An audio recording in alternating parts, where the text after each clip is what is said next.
Sorry about that. I was getting a little emotional, so I needed to stop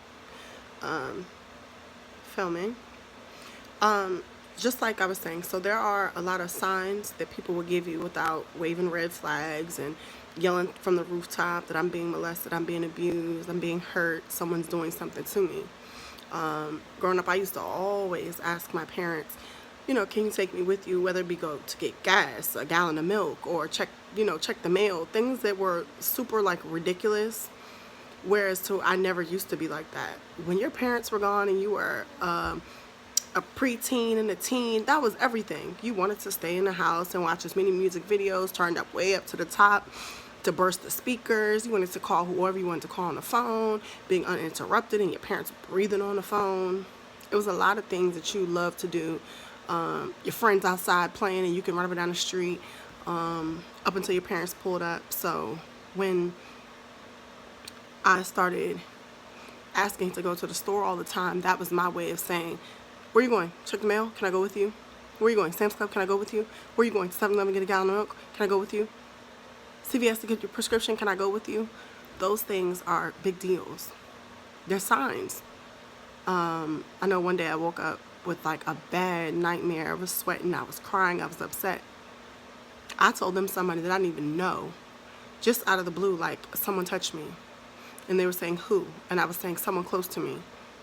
But I would never say who because of the fear that I had. I knew that the person came here from another country, which is a family member. My parents are actually Caribbean. So they came here, so I knew it was a big deal, like if I got them in trouble. And then I knew that my parents' house was always like the go-to house when you come to US. Everyone comes here, everyone gets on their feet. My parents always helped everybody because they're, financially stable. So they always helped everybody, got everybody on their feet, help everybody get cars, help everybody get their first place, help everybody, even when you're old and grown with kids, they still go back there to get help. So the person would start kissing on me and rubbing on me and touching on me. And eventually it turned into the person making threats that if I didn't have sex with them,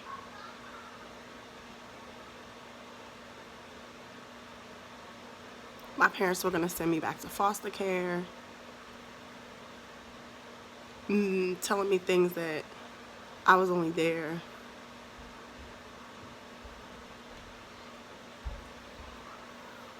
so that they could collect a check.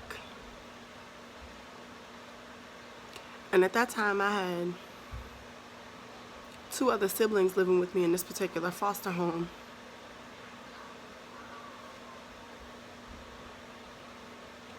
So I knew it was my responsibility to be the stronger one and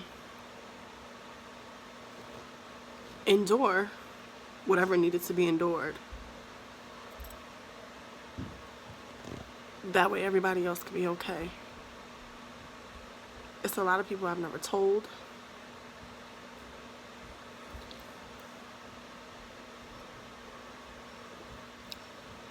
Just because I'm not really ready to deal with it. I figured this was a good outlet because no one can respond. I can say what I want, I can say how I feel, I can say what hurts. And I don't have to hear a conversation. Sometimes people just want to talk and not have anybody respond. Sometimes people just need an ear to listen and not have an opinion.